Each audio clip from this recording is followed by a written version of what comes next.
പക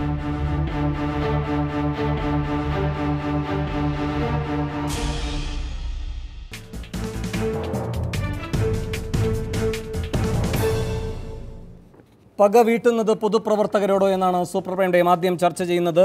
Shri K T. Kunhikannan, L തങ്കമ്മയ്ക്ക് ഈ ചർച്ചയിൽ അധികം നേരം ഇരിക്കാൻ കഴിയില്ല. അവരുടെ അവശതയ്ക്ക് കാരണം താങ്കളുടെ ഭരണമാണ്, താങ്കളുടെ പാർട്ടി നേതൃത്വം കൊടുക്കുന്ന ഈ സർക്കാരിൻ്റെ ഭരണമാണ്. എൽ തങ്കമ്മയെ നമുക്കധികം വിഷമിപ്പിക്കേണ്ട, വലിയ ജനസഹസ്രങ്ങളെ ഒന്നും അങ്ങ് ബോധ്യപ്പെടുത്തേണ്ട.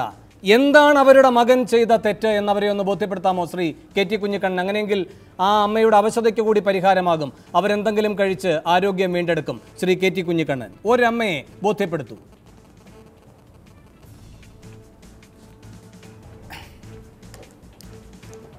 ഷാജഹാൻ്റെ അമ്മ മക്കൾ അറസ്റ്റ് ചെയ്യപ്പെടുന്ന മക്കൾ കേസുകൾ കുടുംബവും വൈകാരികമായ അമ്മമാർ പ്രതികരിക്കും.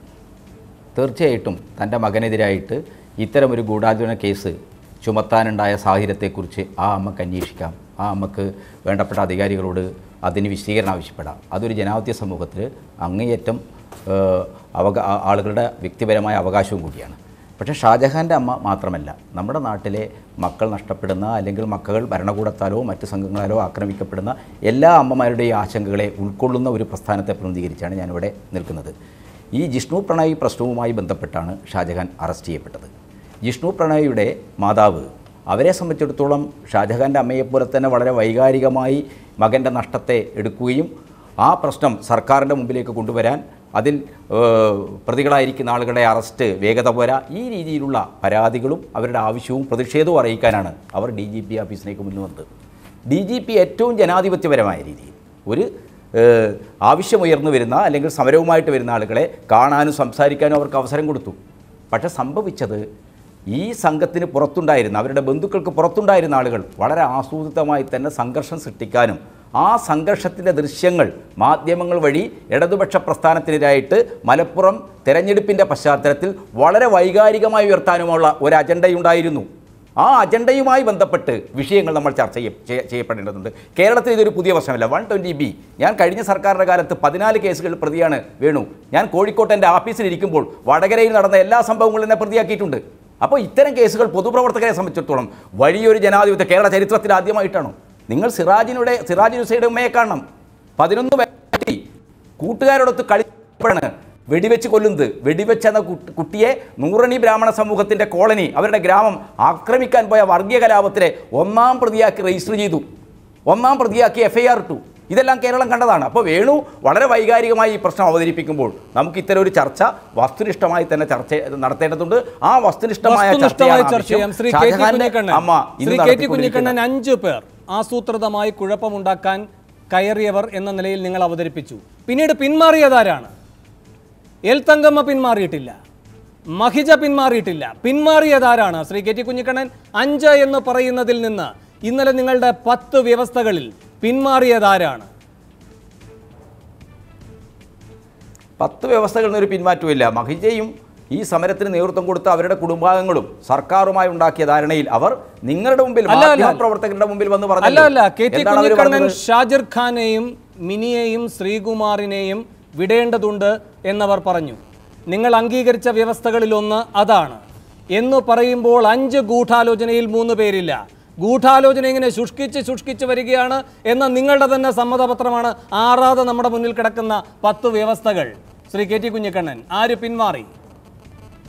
വസ്തുതകളാണ്, നമുക്കത് വെച്ച് ചർച്ച ചെയ്യാം. വേണു, ഇന്നലെ തന്നെ വസ്തുതകൾ വ്യക്തമാണ്. ഇവരുമായിട്ട് സർക്കാരിന് വേണ്ടിയിട്ട് മധ്യസ്ഥ ചർച്ച നടത്തിയ അഡ്വക്കേറ്റ് ഉദയമാനു തന്നെ വ്യക്തമാക്കിയത്, ഇവർക്കെതിരായിട്ട് ചാർജ് ചെയ്തിരിക്കുന്ന കേസുകൾ പോലീസ് പരിശോധിക്കും, അതിനനുസൃതമായ നടപടി സ്വീകരിക്കും. ഈ വ്യവസ്ഥയിൽ, ഈ 10 വ്യവസ്ഥകളിൽ വളരെ കൃത്യമാണത്. ശ്രീജിത്ത് ഇന്നലെ മാധ്യമങ്ങളോട് സംസാരിച്ചപ്പോൾ ആ കാര്യത്തിൽ ഒരു ക്ലാരിഫിക്കേഷൻ കൊടുത്തുകൊണ്ട് ഉദയഭാനു തന്നെ പറഞ്ഞിട്ടുള്ള കാര്യമാണ്. പോലീസ് ഇത്തരം സമരമുഖത്ത് ചാർജ് ചെയ്യുന്ന കേസുകൾ അത് അന്വേഷിക്കും, നിയമപരമായി നിലനിൽക്കുന്നതാണെങ്കിൽ നിലനിൽക്കും, അല്ലാത്തതാണെങ്കിൽ അത് ഒഴിവാക്കേണ്ടി വരും. ഇത്ര ഇതിൽ വിഷയമുള്ളൂ. ഈ 10 വ്യവസ്ഥകളിൽ ഈ പറയുന്ന ഷാജിർ ഖാൻ, മിനി, ശ്രീകുമാർ 3 പേരുടെ കാര്യത്തിൽ ഈ സർക്കാരിനൊരു ബോധ്യപ്പെടലുണ്ടായില്ലേ? എന്ന് വെച്ചാൽ ഈ വിഷയത്തിൽ ഈ പറയുന്ന ഗൂഢാലോചന നാടകം അത് ഇത്ര പർവ്വതീകരിച്ച് ഏറ്റവും വലിയ വസ്തുത എന്ന നിലയിൽ അവതരിപ്പിച്ചവർക്ക് തന്നെയല്ലേ പിൻവാങ്ങേണ്ടി വന്നത് PC വിശ്വനാഥ്? അതല്ലാതെ മറ്റാർക്കെങ്കിലുമാണോ? ഇതിൽ ബോധ്യപ്പെടലിന്റെ അഭാവമുണ്ടായത്, ഇതിൽ തെറ്റുതിരുത്തേണ്ടി വന്നത്, ഇതിൽ സ്വന്തം വാദഗതിയിൽ നിന്ന് പിൻവാങ്ങേണ്ടി വന്നത് മുഖ്യമന്ത്രിക്കല്ലേ? ആദ്യം തന്നെ ശ്രീ കുഞ്ഞിക്കണ്ണൻ വൈകാരികതയുടെ ഒരു എലമെൻറ്റും ഇല്ലാതെ വസ്തുനിഷ്ഠമായി ചർച്ച ചെയ്യണമെന്ന അങ്ങയുടെ ആവശ്യത്തെ ഞാൻ അംഗീകരിക്കുന്നു. വേണു ആദ്യം അംഗീകരിച്ചു. അങ്ങനെയാണെങ്കിൽ വസ്തുനിഷ്ഠമായി ലളിതമായ ചോദ്യങ്ങൾക്ക് മറുപടി പറഞ്ഞേ പോകാവൂ ഇവിടെ നിന്ന്. അതിലെ ഒന്നാമത്തെ ചോദ്യം, നുഴഞ്ഞു കയറി പ്രശ്നമുണ്ടാക്കി അതിൻ്റെ പേരിലാണ് 5 ആളുകളെ അറസ്റ്റ് ചെയ്യുമ്പോൾ ആദ്യം നിങ്ങൾ ജനങ്ങളോട് പറഞ്ഞത് ദേശാഭിമാനിയുടെ തലക്കെട്ട് തന്നെ നുഴഞ്ഞു കയറ്റി പ്രശ്നമെന്ന് പറഞ്ഞാൽ, ബാക്കി പത്രങ്ങളെല്ലാം വേറൊരു തലക്കെട്ട് കൊടുത്തപ്പോൾ മുഖ്യമന്ത്രിയും മന്ത്രിമാരും പോലീസും പാർട്ടി സെക്രട്ടേറിയറ്റും സർക്കാർ പരസ്യമല്ല അതാ പറഞ്ഞത്. ഇന്നലത്തെ പ്രശ്നത്തിൽ ഒത്തുതീർപ്പ് വരുന്നതോടുകൂടി പറയുന്നത് ഇവരുടെ ഭാഗത്തുനിന്ന് ഒരു പ്രശ്നം ഉണ്ടായിട്ടില്ല എന്നാണ്. അപ്പോൾ ഇവരൊരു പ്രശ്നവും ഉണ്ടാക്കിയിട്ടില്ല. ദൃശ്യങ്ങൾ ഇവരെ പോലീസ് ആക്രമിക്കുന്നതാണ് ഇനി പ്രശ്നമായിട്ട് വരുത്തിയതാണെങ്കിൽ പോലും ഇന്നലത്തെ ധാരണയോടുകൂടി അവിടെ അവരൊരു പ്രശ്നം ഉണ്ടാക്കിയിട്ടില്ല. അങ്ങനെ വരുമ്പോൾ നുഴഞ്ഞു കയറി പ്രശ്നം ഉണ്ടാക്കി എന്ന് പറഞ്ഞ വസ്തുത എന്ന് പറഞ്ഞ കാര്യം തീരുകയാണ്. പിന്നെ ഇവർ 5 പേരുണ്ടായിരുന്നു. ഇന്നലെ ഞാനൊരു ചാനലിൽ ചർച്ചയ്ക്കിരിക്കുമ്പോഴാണ് ലൈവായി ഇവർ വന്ന് 3 പേര് വർത്തമാനം പറഞ്ഞത് ടി വിയിൽ കേട്ടത്. വളരെ കൃത്യമായി ഞാൻ എൻ്റെ ചെവി കൊണ്ട് കേട്ടതാണ് ശ്രീ ഉദയഭാനു പറയുന്നത്, ഷാജർ ഖാൻ്റെയും ശ്രീകുമാറിൻ്റെയും മിനിയുടെയും കാര്യം അവർ ഞങ്ങളെ ബോധ്യപ്പെടുത്തി. പക്ഷേ ഷാജഹാനും ഹിമവൽ ബദ്രാനിൻ്റെയും അവർക്കറിയില്ല എന്ന് പറഞ്ഞു. അപ്പോൾ ശ്രീജിത്ത് വളരെ കൃത്യമായി പറയുന്നു, അതുകൊണ്ട് ഞങ്ങൾ അവരെ ഇട്ടിട്ട് പോകില്ല, ഞങ്ങൾ അവരെ ബോധ്യപ്പെടുത്തിയിട്ടുണ്ട്, ഈ ഗൂഢാലോചന പൊളിയാൻ പോവുകയാണ്, അത് ഞങ്ങളെ ബോധ്യപ്പെടുത്താൻ കഴിഞ്ഞിട്ടുണ്ട് എന്ന് ഈ പിന്നെ സ്റ്റേറ്റ് അറ്റോർണിയുടെയും ഉദയഭാനുവിൻ്റെയും മുന്നിൽ വെച്ച് അത് ഒന്നുകൂടെ ക്ലാരിഫൈ ചെയ്ത് ശ്രീജിത്ത് പറയുന്നുമുണ്ട്. ഇനി കുഞ്ഞിക്കണ്ണൻ പറയേണ്ട മൂന്നാമത്തെ കാര്യം, 120B ആണ് ചുമത്തിയിരിക്കുന്നത്. വസ്തുത മാത്രമേ ഞാൻ പറയുന്നുള്ളൂ, വൈകാരികമായി ഒന്നുമില്ല. 120B ആണ് ഷാജഹാനെതിരെ 5 പേർക്കെതിരെ ചുമത്തിയിരിക്കുന്നത്. എൻ്റെ പരിമിതമായ ലീഗൽ നോളജ് വെച്ച് ഞാൻ പറയുന്നു 120B ഇൻഡിപെൻഡൻ്റായി നിൽക്കില്ല. അങ്ങനെയാണെങ്കിൽ സർക്കാരിനെ ന്യായീകരിക്കുന്ന അങ്ങ് ഒരു ക്രൈം ചെയ്യാനുള്ള ഗൂഢാലോചനയാണ് നടത്തിയിരിക്കുന്നത്. അവിടെ നടന്ന ക്രൈം എന്താണ്? അവിടെ ഇവരോ മറ്റാരോ ഒരു പ്രശ്നവും നിലവിൽ ഉണ്ടാക്കിയിട്ടില്ലല്ലോ. ഉണ്ടാക്കാൻ ചില ആളുകൾ ശ്രമിച്ചതെന്നാണ് ഇപ്പോൾ പറയുന്നത്. അങ്ങനെയാണെങ്കിൽ ഏത് ക്രൈമിൻ്റെ പേരിലാണ് ഈ 120B വന്നത്? ആ 120B പ്രകാരം ഒരാൾക്ക് ഒറ്റയ്ക്ക് ഗൂഢാലോചന നടത്താൻ കഴിയില്ല. ഷാജഹാനെ ഞങ്ങൾക്കറിയില്ല എന്ന് ശ്രീജിത്ത് പറഞ്ഞു, ഞങ്ങൾക്ക് ബന്ധമില്ല എന്ന് പറയുന്നു. 3 പേരെയാണ് അവർക്കറിയാവുന്നവർ. ഹിമവൽ ബദ്രാനന്ദ അവിടെ അല്ലാതെ വന്നു പെട്ടതാണെന്ന് മാധ്യമപ്രവർത്തകർ തന്നെ ഇപ്പോൾ പുറത്തു പറയുന്നു, പോലീസിനും അതറിയാം. ഹിമവൽ ബദ്രാനന്ദയും ഷാജഹാനുമായിട്ട് ബന്ധമില്ല. അപ്പോൾ 120B നിൽക്കണമെങ്കിൽ, അതായത് നിയമവിരുദ്ധമായി ഒരാളെ ജയിലിൽ പിടിച്ചിട്ടിരിക്കുകയാണ്, അത് നിയമവിധേയമാകണമെങ്കിൽ ഷാജഹാൻ ആരുമായിട്ട് ഗൂഢാലോചന നടത്തി? ഗവൺമെൻറ് പറയണ്ടേ? നിങ്ങൾ വെറുതെ ഒരാളെ പിടിച്ച് ജയിലിലിടാൻ പറ്റുമോ? അപ്പോൾ ഒറ്റയ്ക്ക് ഒരാൾ ഗൂഢാലോചന നടത്തിയാൽ 120B ഒരാളോട് ഗൂഢാലോചന നടത്താൻ പറ്റുമോ?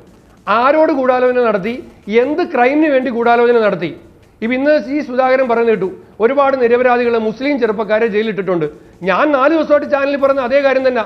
അത്തരം നിരപരാധികളെ പിടിച്ചിടുന്ന ഗുജറാത്ത് മോഡലാണ് ഇവിടെ കേരളത്തിൽ. ഇതുവരെ ഭരണകൂടത്തിന് എന്ത് ക്രൈമാണ്, ആരുമായിട്ടാണ് ഗൂഢാലോചന നടത്തിയത്? തങ്കമയിലേക്ക് വേണം. അതിന് തൊട്ടുമുമ്പ് ശ്രീ KT കുഞ്ഞിക്കണ്ണൻ ആരോട് ഗൂഢാലോചന നടത്തി? വസ്തുതയാണ് സംസാരിക്കുന്നത്, വികാരമേ ഇല്ല. ഇന്നലെ ഇപ്പോൾ ജയിലിലുള്ള ഷാജിർ ഖാൻ അയാളുടെ പാർട്ടി ലീഡർ വഴി മുഖ്യമന്ത്രിക്ക് ഒരു കത്ത് കൊടുത്തയച്ചിട്ടുണ്ട്. ആ കത്ത് തന്നെ വ്യക്തമാക്കുന്ന ഒരു കാര്യമുണ്ട്. ഈ സമരത്തിൽ എല്ലാ തീരുമാനവും എടുത്ത് കുടുംബാംഗങ്ങളാണ്, ഞങ്ങളില്ല എന്നൊരു മാപ്പ് സാക്ഷിയെക്കുറിച്ച് പോലെ പറയുകയാണ് ഷാജിർ ഖാൻ ചെയ്തിരിക്കുന്നത്. അപ്പോൾ കാര്യങ്ങൾ വ്യക്തമാണ്. ഈ വിഷ്ണു പ്രണോയിയുടെ മരണം, ആ കുടുംബത്തിൻ്റെ നീതി, ഈ വിഷയങ്ങളെ വൈകാരികമായി ഉയർത്തി നടക്കുന്ന ഒരു സമരത്തെ തിരിച്ചുവിടാൻ മലപ്പുറം തെരഞ്ഞെടുപ്പിൻ്റെ പശ്ചാത്തലത്തിൽ കേരളത്തിൽ വളരെ വൈകാരികമായ പ്രകോപനപരമായ ഒരു രാഷ്ട്രീയ അന്തരീക്ഷം ഉണ്ടാക്കാനുള്ള ഒരു അജണ്ട ഇതിൻ്റെ പിറകിൽ എനിക്ക് യാതൊരു സംശയവുമില്ല.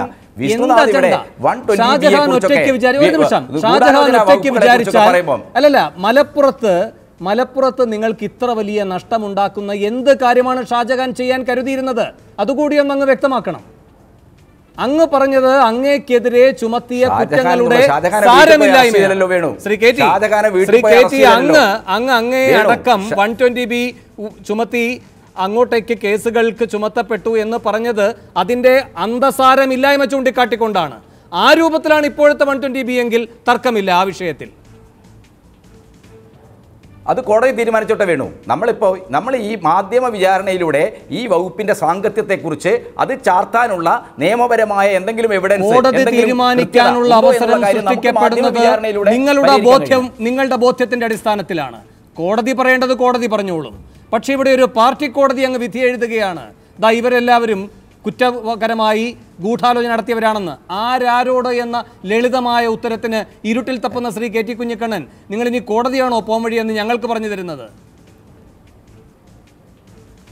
അല്ല, വേണു കാര്യങ്ങൾ അങ്ങനെ ദുർവ്യാഖ്യാനിക്കേണ്ട യാതൊരു ആവശ്യവുമില്ല. പോലീസ് ഇത്തരം സമരമുഖങ്ങൾ എടുക്കുന്ന വകുപ്പ്, ഇവിടെ അഡ്വക്കേറ്റ് മധുസൂദൻ ഇരിക്കുന്നുണ്ടല്ലോ, പൗരിരിക്കുന്നുണ്ടല്ലോ, ഏത് കേസുകളിലാണ് ഒരു സംഘർഷം ഉണ്ടാകുന്ന സ്ഥലത്ത് ഗൂഢാലോചന വകുപ്പ് ചേർക്കാത്തത്? പോലീസിൻ്റെ ഒരു FIR എഴുതിയിട്ടുണ്ട്.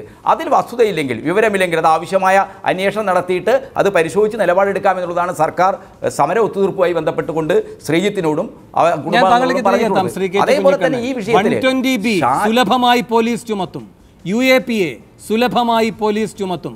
അങ്ങനെ പോലീസിന് സുലഭമായി 120Bയും UAPAയും ചുമത്താൻ കഴിയുന്ന ഒരു ഭരണ സംവിധാനത്തിൻ്റെ മുഖ്യമന്ത്രിയായി പിണറായി വിജയൻ ഇരിക്കുന്നത് കൊണ്ടാണ് ശ്രീ KT കുഞ്ഞിക്കണ്ണൻ ഈ ചോദ്യങ്ങൾ നേരിടേണ്ടി വരുന്നത്. അതല്ല, ഞങ്ങളുടെ മുഖ്യമന്ത്രി അവിടെ ഇരിപ്പുണ്ട്, പക്ഷേ ഇതൊരു പോലീസ് രാജാണ്, അതിൽ തീർപ്പ് കോടതി കൽപ്പിക്കട്ടെ എന്ന നിലയിലാണ് അങ്ങിരിക്കുന്നത് എങ്കിൽ അങ്ങേക്ക് അങ്ങനെ തന്നെ ഈ ചർച്ചയിൽ തുടരാം. ഞാൻ താങ്കളിലേക്ക് തിരികെ എത്താം. ശ്രീ KT കുഞ്ഞിക്കണ്ണൻ, ശ്രീമതി L തങ്കമ്മ പറഞ്ഞത് കേട്ടില്ലേ? ഒരുപാട് അമ്മമാർ ഇതിനു മുൻപ് ഇങ്ങനെയൊക്കെ ദുഃഖം അനുഭവിച്ചിട്ടുണ്ട്. ആ പട്ടികയിൽ ഇവരുടെ സർക്കാർ ചേർത്തിരിക്കുന്ന ഒരു ഏട് അതുമാത്രമാണ് ശ്രീമതി L തങ്കമ്മ എന്നത്. ഇതാണ് ഒന്നാമത്തെ വിശദീകരണം.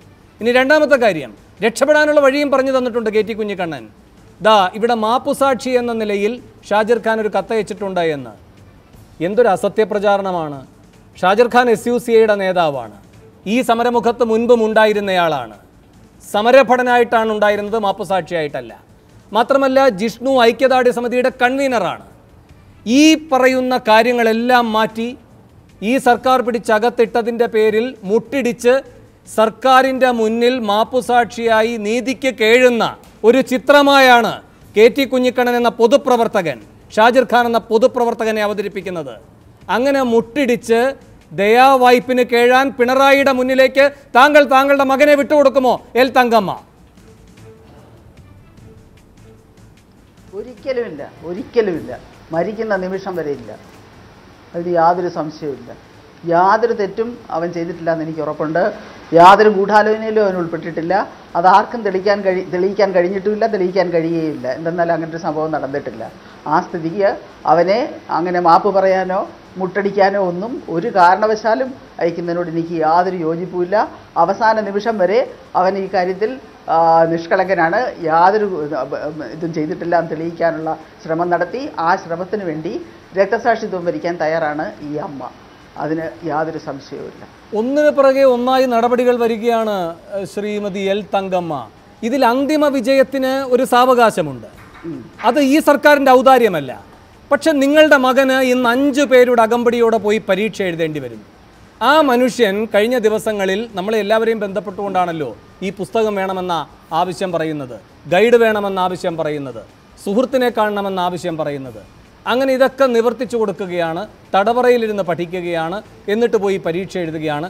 അടുത്ത ദിവസവും പരീക്ഷ എഴുതേണ്ടതുണ്ട്, 12-ാം തീയതി. ഞാൻ മനസ്സിലാക്കുന്നത് ശരിയാണ് എങ്കിൽ തടവറയിലിരുന്ന് പഠിക്കേണ്ട സാഹചര്യം വരികയാണ്. അയാൾക്കുമില്ലേ അവകാശങ്ങൾ? അയാൾക്കുമില്ലേ ഈ പറയുന്ന തരത്തിൽ കിട്ടേണ്ട നീതി? അപ്പോൾ അതിനൊക്കെ കോടതി തീർപ്പ് കൽപ്പിക്കട്ടെ എന്ന് പറയുന്നു. അങ്ങേക്ക് അങ്ങയുടെ മകനെ കാണാനുള്ള അവകാശമില്ലേ? ഷാജഹാൻ്റെ കുട്ടിക്ക് ഷാജഹാനെ കാണാനുള്ള അവകാശമില്ലേ?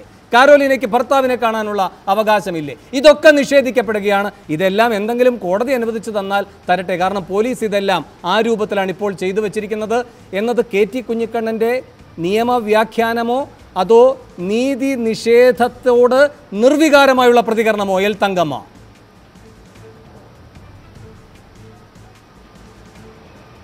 ഇത് വെറും വൈരനിര്യാതനം മാത്രമാണെന്നുള്ള കാര്യത്തിൽ യാതൊരു സംശയവുമില്ല. ഇതൊന്നും KM ഷാജഹാൻ അറിയിക്കുന്നതല്ല. അവൻ ഈ വിഷയത്തിൽ യാതൊരു തെറ്റും ചെയ്തിട്ടില്ല, 1% പോലും ഇല്ല എന്നുള്ള കാര്യത്തിൽ ഒരു തർക്കവുമില്ല.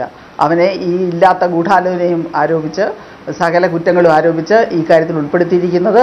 വ്യക്തിവൈരാഗ്യമാണ് അത്. പ്രത്യേകിച്ച് അവനോട് നേരത്തെയുള്ള വ്യക്തിവൈരാഗ്യം തീർക്കൽ മാത്രമാണ് ഇതിൻ്റെ ഉദ്ദേശം എന്നുള്ള കാര്യത്തിൽ യാതൊരു സംശയവുമില്ല.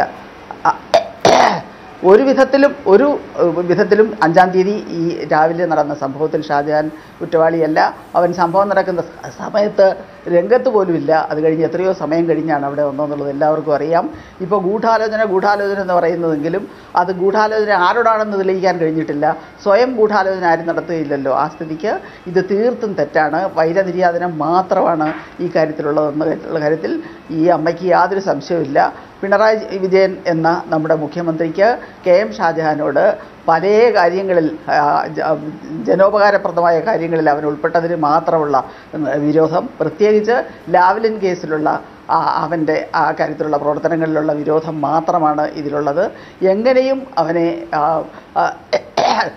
ശിക്ഷിക്കുക, എങ്ങനെയും അവനെ ശിക്ഷിച്ച് ജയിലിലടയ്ക്കുക, പ്രതികാരം തീർക്കുക എന്നുള്ള വികാരം മാത്രമാണ് ഇതിന് പിന്നിലുള്ളതെന്നുള്ള കാര്യത്തിൽ എനിക്ക് യാതൊരു സംശയവുമില്ല. ഇവിടെ ഇപ്പോൾ എനിക്ക് പറയാനുള്ളത് ശ്രീമതി എൽ തങ്കമ്മ, ഇവിടെ ഇപ്പോൾ സസ്പെൻഷനും കൂടെ വിധേയനായിരിക്കുകയാണ് ഷാജഹാൻ.